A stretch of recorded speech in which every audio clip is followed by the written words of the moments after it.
कालपर्यंत हे गाव खूप खुशीमध्ये होतं, परंतु अचानक या गावाच्या शांतीला कुणाची तरी नजर लागली. एकाच रात्री गावातील 10 लोकांचा मृत्यू झाला आणि ते पण एवढ्या भयानक कंडिशनमध्ये की मेल्यानंतर सुद्धा सर्वांची डोळे उघडी होती आणि त्यांच्या चेहऱ्यावर भयानक भाव होता. हे पाहून गावातील सर्व लोक भीतीने थरथर कापत होते. माधवपूरवर काळे वादळांचा साया मंडरावतोय. ह्या सगळ्यांची मौत काळ्या जादूनी झालेली आहे. पंडितजीचं हे बोलणं ऐकून गावाच्या लोकांमध्ये भीतीने जम बसवला होता. भीतीमुळे सर्व कापून उठतात. गुरुजी, हे लाशे तर जसं काही दगडासारखे झालेले. शास्त्रात लिहिलेलं आहे की काळ्या जादूंनी मेलेले लाशात एकतर खूप भारी होऊन जातात, या खूपच हलकी. कधी कधी ती लाश स्वतःच हालायला लागते आणि त्याच्यामधून खौफनाक आवाजात पण येतात. पंडितजीच्या तोंडातून हे शब्द बाहेर पडताच शव अचानक हालायला लागतात आणि त्यामधून भयानक आवाज निघायला लागते, जसे कोणी आत्मा ओरडत आहे. हे ऐकताच पंडितजी आणि गावातील सर्व लोक भीतीमुळे पळायला लागतात. गावातील लोक भीतीमुळे थरथरत सरपंचाच्या घरी जाऊन पोहोचतात. सरपंच साहेब, आम्हाला वाचवा. गावात काहीतरी काळा जादू चालू झालाय. हो सरपंचजी, एकाच रात्रीत आपल्या गावातले 10 लोक मरून गेले आणि त्यांच्या अंगावर अजीबोगरीब खून होतात, जसं कोणी त्यांच्यावर काळा जादू केला असेल. आत्ताच मला कळालंय का हा काळा जादू कोण करतंय. नाव सांगा सरपंच साहेब, त्याला जिवंत नाही सोडणार. या माझ्या बरोबर. सरपंच सर्व गाववाल्यांना एका दाट जंगलात घेऊन जातात. तिथे सर्वजण बघतात स्त्री झाडाच्या खाली बसून काहीतरी पूजा करत आहे. असं वाटतंय जसं ती काळा जादू करत आहे. गाववाल्यांना तिचा खूप जास्त राग येतो आणि सर्व तिला भांडायला लागतात. असं का करताय? आधी माझी गोष्ट तर ऐका. ती स्त्री वेळोवेळी गाववाल्यांना थांबवण्याचा प्रयत्न करते, काहीतरी सांगण्याचा प्रयत्न करते, परंतु गाववाले तिचं एक ऐकत नाहीत आणि तिला त्याच झाडाला बांधून आग लावून टाकतात. एक छोटासा मुलगा दूर थांबून सर्व काही बघत असतो. त्या स्त्रीच्या मृत्यूनंतर गावामध्ये मृत्यूचं प्रमाण अगदी कमी झालं, ज्यामुळे सरपंच साहेबांचा मान सन्मान वाढला. आता त्यांची मुलगी शीतल जवान झालीये. सरपंच साहेबांना तिचं लग्न करायचंय. मी सकाळी एक फोटो पाठवली होती, पाहिली? हां, मी रिप्लाय पण तर केला होता. Good morning. गुड मॉर्निंग वाली फोटो नाही, मुलाच्या फोटोची गोष्ट करत आहे. मम्मी, मी मुलगा पाहिलाय, तुम्हाला बघण्याची काही गरज नाही. काय? कोण आहे लडका? काय नाव आहे? कोणत्या खानदानातला आहे? आम्ही ठाकूर आहोत. कोणत्याही जाती खानदानात तुझं लग्न नाही करून देणार. पप्पा, अजय पण ठाकूरच आहे. उद्या भेटायला बोलून घे, मग बघूया. नंतर फैसला करणार की लग्न करायचं आहे की नाही. ओके पापा. शीतल अजयला भेटण्यासाठी येते आणि त्याला समजावते की तिच्या पप्पांच्या समोर त्याला कसं वागायचंय.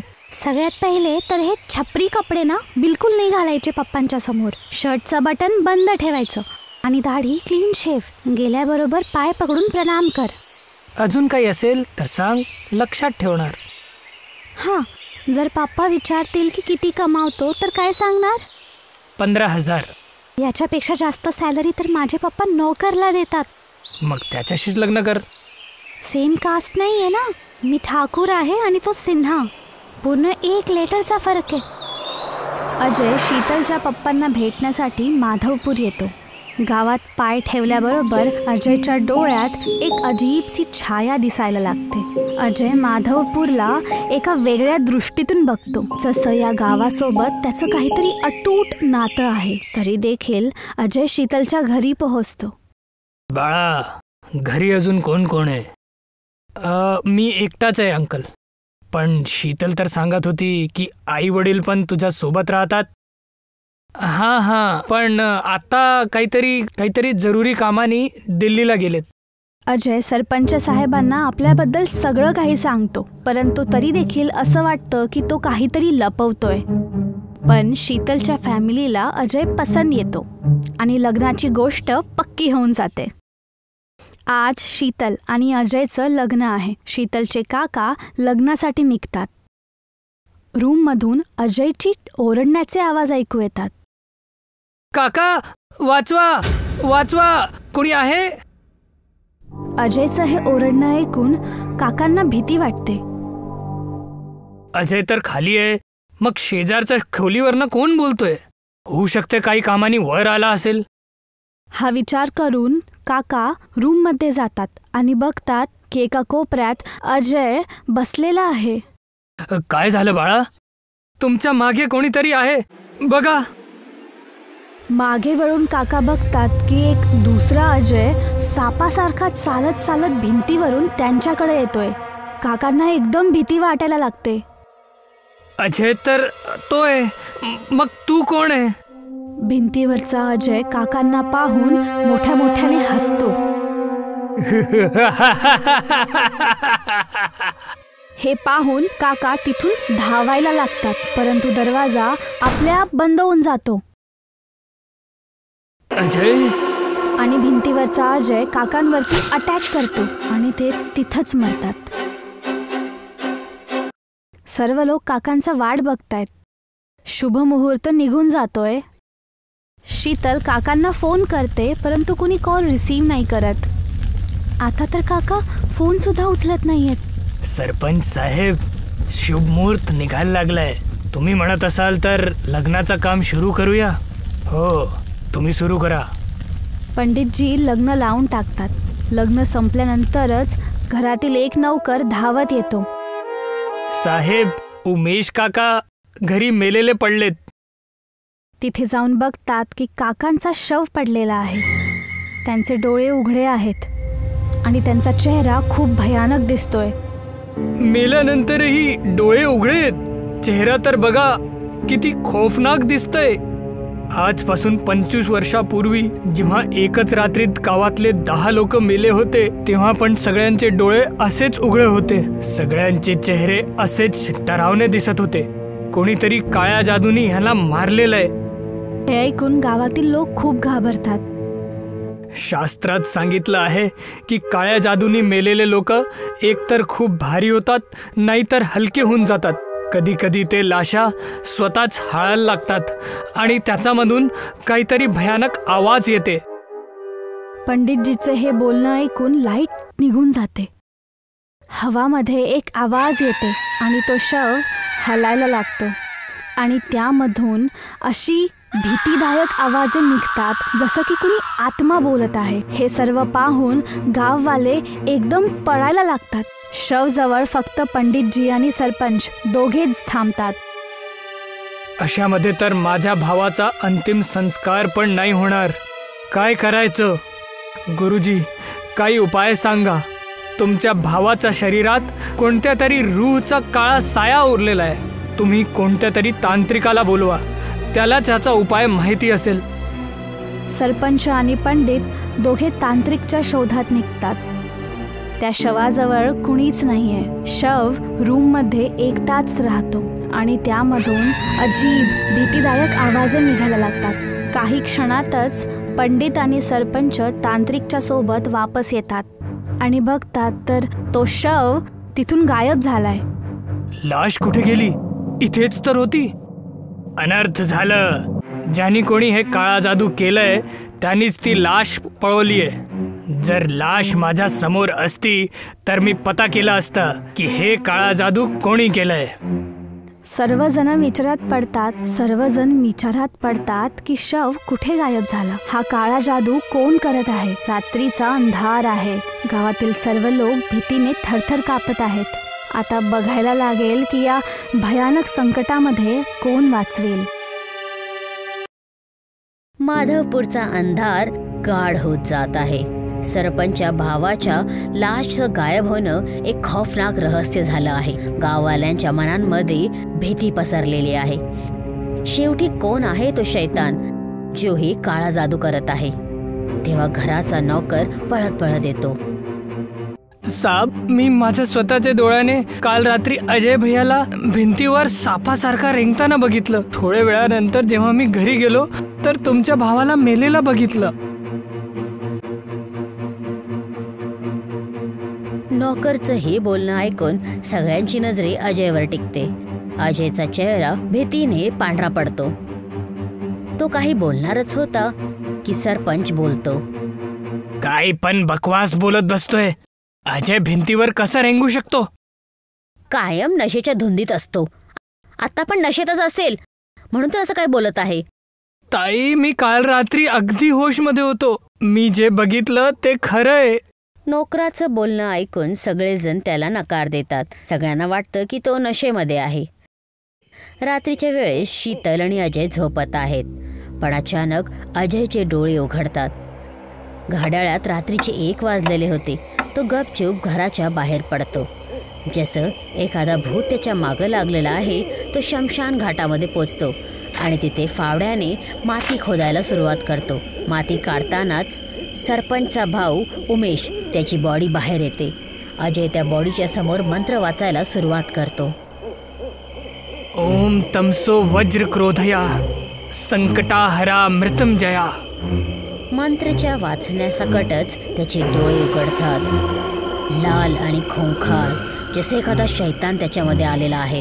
उमेशची बॉडी गपचूप उभी राहते आणि उडत उडत गावाकडे जाते.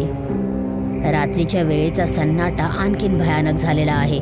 उमेशची बॉडी एखाद्या प्रेतसारखी माधवपूरच्या रस्त्यावर उडत उडत चालत आहे. तो एका घराच्या दरवाज्यावर खटखटावतो आणि भयानक आवाजात बोलवतो. दिलीप, दिलीप. दिलीपची झोप मोडते. उमेशचं बोलणं ऐकून त्याचं मन घाबरून कापायला लागतं. हे तर उमेशची आवाज आहे. तो इथे कसं काय येऊ शकतो? दरवाजा उघडू नकोस. बायको नको बोलते तरीही दिलीप दरवाजा उघडतो. समोर उमेशला बघून त्याच्या पायाच्या खालची जमीन हलते. उमेशचे डोळे एकदम लाल, जसं शैतानाचा रूप धारण करून आहे. उमेश, तू? उमेश एका शैतानी हसू बरोबर दिलीपचं डोकं पकडतो आणि त्याला फिरवतो. दिलीप तिथेच खाली पडतो. एकाच रात्री उमेशची आत्मा गावाच्या खूप सगळ्या लोकांचे दरवाजे खटखटवते. पूर्ण गाव भीतीच्या अंधारात बुडलेला होता. सरपंचचं घर एकदा पुन्हा भीतीच्या काळ्या सावळीमध्ये बुडलेला आहे. दिलीपची बायको आणि काही गाववाले सरपंचला उमेशच्या आत्म्याच्या बद्दल गोष्टी सांगायला येतात. सरपंचचा चेहरा पांढरा पडतो. हे कसं काय होऊ शकतं? एक मेलेला माणूस आवाज कसं काय देऊ शकतो?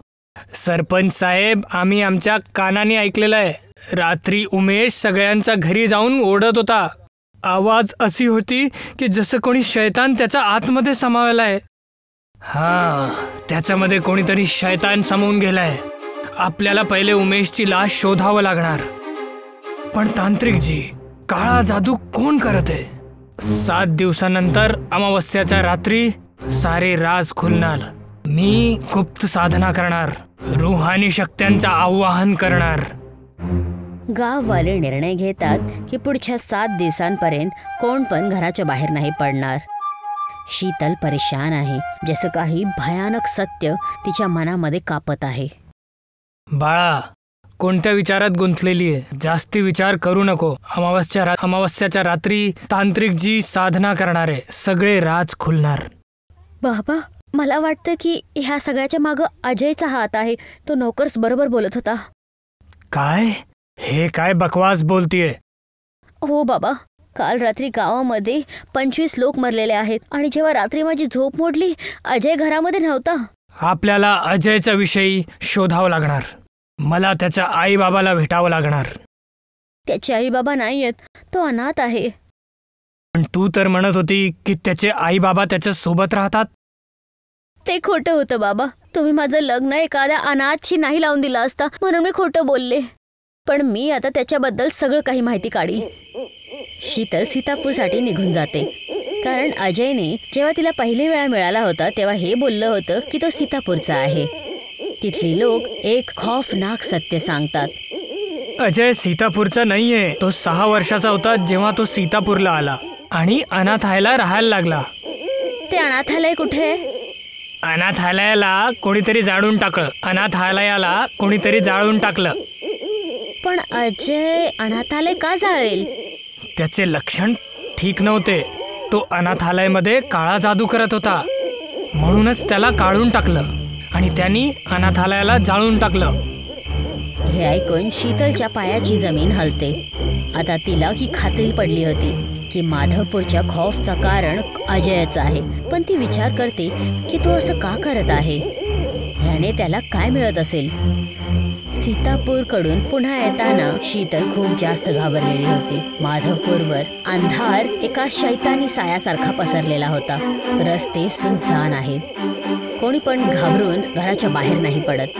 शीतल घरी पोचते, पण अजय पुन्हा घरात नव्हता. अजय! सरपंच आपल्या तांत्रिक बरोबर विचार विमर्श करत आहेत. काय झालं बाळा? बाबा, मी माहिती काढली आहे. गावामध्ये जो काळा जादू होत आहे त्याच्या मागं अजयचाच हात आहे. तुला कसं माहिती? मी आज सीतापूर गेले होते. तिथे मला समजलं की अजय अनाथालयामध्ये राहायचा आणि काळा जादू करायचा. त्याला तिथून काढलं गेलं तर त्याने त्या अनाथालयाला जाळलं आणि आता तो इथे पण तेच करत आहे. आपल्याला त्याला आत्ता शोधावं लागणार. तो कुठेतरी साधना करत असेल. तांत्रिक सरपंच आणि शीतल अजयला गावामध्ये शोधायला निघतात, पण तो कुठेच मिळत नाही. रात्रीचे 1 वाजलेले आहेत. थकून हारून पुन्हा येताना त्यांना शमशान घाटामध्ये दूर आग दिसायला लागते. हे मसान घाटात हे आग कोणी लावली?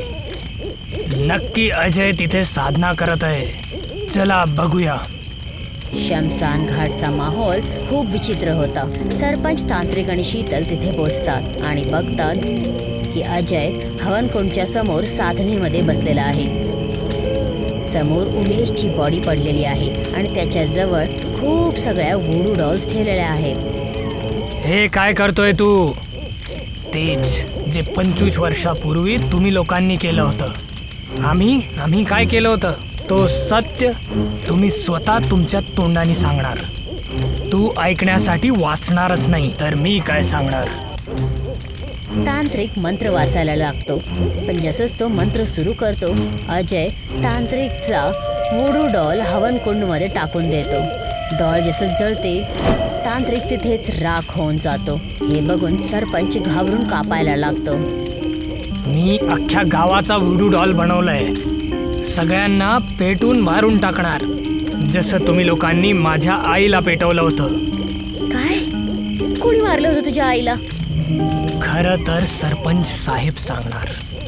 थांबा, मी सगळं खरं सांगतो. हो, गावाच्या लोकांनी तुझ्या आईला पेटवलं होतं, पण त्याच्यात त्यांची चूक नाही. मी तिच्या विरुद्ध ह्या सगळ्यांना भडकवलं होतं. पण का? माझ्या आईने तुमचं काय बिघडवलं होतं? तुझ्या आईला काळा जादू येत होतं, पण ती त्याचा वापर लोकांच्या भल्यासाठी करत होती. मी तिला सांगितलं की काही लोकांना मारून त्यांची संपत्ती हिसकवायची आहे, पण तिने नाही म्हटलं. तिचं म्हणणं होतं की ती तिच्या विद्याचा वापर फक्त भल्यासाठीच करणार. मी विचार केलं की माझ्या तांत्रिककडून हे काम करून घेणार, पण ती म्हणाली की ती करणार पण नाही आणि करू देणार नाही. ती पूजा करायला बसली लोकांना वाचवण्यासाठी, पण माझ्या तांत्रिकांनी 10 लोकांना मारून टाकलं. मला भीती होती की ती सगळ्यांना खरं सांगणार, म्हणूनच मी सगळ्यांना तिच्या विरुद्ध भडकवलं की ती काळा जादू करून सगळ्यांना मारतीये आणि सगळ्या लोकांनी तिला वृक्षाला बांधून जाळून टाकलं. ह्याच्यात माझीच चूक आहे. हे ऐकून शीतल रागामध्ये सरपंचचा वुडू डॉल हवनकुंडमध्ये टाकून देते. सरपंच तिथे जळून राख होतो. शीतल, जर जमलं तर तू मला माफ कर. माझ्याकडे बदल्या घेण्याशिवाय अजून काही पर्यायच नव्हतं. मी पण तुझ्या जागी असले असते तर तेच केलं असतं जे तू केलंयस. पण आता एक वादा कर की तू आपली ही विद्या आपल्या आईसारखंच लोकांच्या भलाईसाठी वापरशील. अजय शीतलची वादा करतो की आता तो आपल्या काळ्या जादूच्या विद्याचा उपयोग फक्त लोकांच्या भलाईसाठी करेल. माधवपूरमध्ये प्रचार करतात की आता गावावर काहीच संकट नाहीये. सगळेजण पुन्हा आनंदाने जगायला लागतात.